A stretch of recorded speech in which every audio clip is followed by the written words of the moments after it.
ಕರ್ತನಲ್ಲಿ ಪ್ರಿಯವಾದವರೇ, ಈ ಹೊತ್ತಿನ ಈ ಒಂದು ಕ್ರಿಸ್ತನ ಪುನರುತ್ಥಾನದ ಹಬ್ಬದ ಒಂದು ಶುಭಾಶಯಗಳನ್ನ ನಿಮ್ಮೆಲ್ಲರೊಂದಿಗೆ ನಾನು ಹಂಚಿಕೊಳ್ಳುತ್ತೇನೆ. 2025ನೇ ಸಾಲಿನ ಈ ಪುನರುತ್ಥಾನ ಹಬ್ಬವು ನಮ್ಮ ಮಾನವ ಕುಲಕ್ಕೆ ರಕ್ಷಣೆ ಕೊಡುವಂಥದ್ದು, ಪಾಪಗಳಿಂದ ಬಿಡಿಸಿ ಕಾಯುವಂಥದ್ದು ಮಾತ್ರವಲ್ಲದೆ ನಮ್ಮಲ್ಲಿರುವ ಭಯವನ್ನು ಪರಿಹರಿಸಿ ನಮ್ಮೆಲ್ಲರಿಗೂ ಲೋಕಕ್ಕೂ ಜಗದ್ರಕ್ಷಕನಾಗಿ ಆತನು ನಾವೆಲ್ಲರೂ ಬಲಹೀನರಾಗಿದ್ದೇವೆ, ನಾವು ಆ ಪಾಪದ ಬಿಡುಗಡೆಯಿಂದ ದಾಸತ್ವದಿಂದ ಬಿಡುಗಡೆ ಹೊಂದುವಂತಹ ಶಕ್ತಿ ನಮಗಿಲ್ಲದ ಕಾರಣ ಸ್ವಾಮಿಯವರು ಈ ಲೋಕಕ್ಕೆ ನರನಾಗಿ ಬಂದು ನಮಗಾಗಿ ಆತನು ಶ್ರಮೆಯನ್ನು ತಾಳಿ ಶಿಲುಬೆ ಮೇಲೆ ಸತ್ತು ಹೂಣಲ್ಪಟ್ಟು ಆತನು 3ನೇ ದಿನವಾದ ಇಂದು ತಾನು ಹೇಳಿದ ವಾಗ್ದಾನದಂತೆ ಆತನು ಸಮಾಧಿಯಿಂದ ಮೃತ್ಯುಂಜಯನಾಗಿ ಜಯವಾಗಿ ಎದ್ದು ಬಂದಿದ್ದಾನೆ. ಮಾತ್ರವಲ್ಲದೆ ತಂದೆಯಾದ ದೇವರು ತನ್ನ ಪ್ರಿಯನನ್ನ ಆತನು ಪಾತಾಳದಲ್ಲಿ ಬಿಡುವುದಿಲ್ಲ, ಅಧೋಲೋಕವನ್ನು ನೋಡಗೊಡಿಸುವುದಿಲ್ಲ.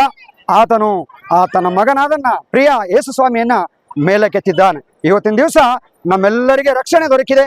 ನಾವೆಲ್ಲರೂ ಪುನರುತ್ಥಾನದ ಹೊಸ ಶಕ್ತಿಯನ್ನು ಹೊಂದಿದವರಾಗಿ ಬರೀ ವರ್ಷಕ್ಕೊಂದು ಸಾರಿ ಮಾಡುವ ಈ ಹಬ್ಬದಲ್ಲಿ ಅಲ್ಲ, ಯಾವಾಗಲೂ ದಿನನಿತ್ಯದಲ್ಲಿ ಕೂಡ ಆತನ ಶಕ್ತಿಯನ್ನು ಪಡೆದವರಾಗಿ ಬಾಳುವಂಥದ್ದೇ ಈ ಒಂದು ಹಬ್ಬದ ಒಂದು ಸಂದೇಶ. ಅದಕ್ಕಾಗಿ ದೇವರು ಇಡೀ ಜಗತ್ತಿನಲ್ಲಿ ವಾಸ ಮಾಡುವಂತ ಎಲ್ಲಾ ಮಾನವ ಕುಲಕ್ಕಾಗಿ ಆತನು ರಕ್ಷಣೆಯನ್ನು ಕೊಡುತ್ತಾ ಬಂದಿದ್ದಾನೆ, ಇನ್ನೂ ಕೊಡುವವನಾಗಿದ್ದಾನೆ.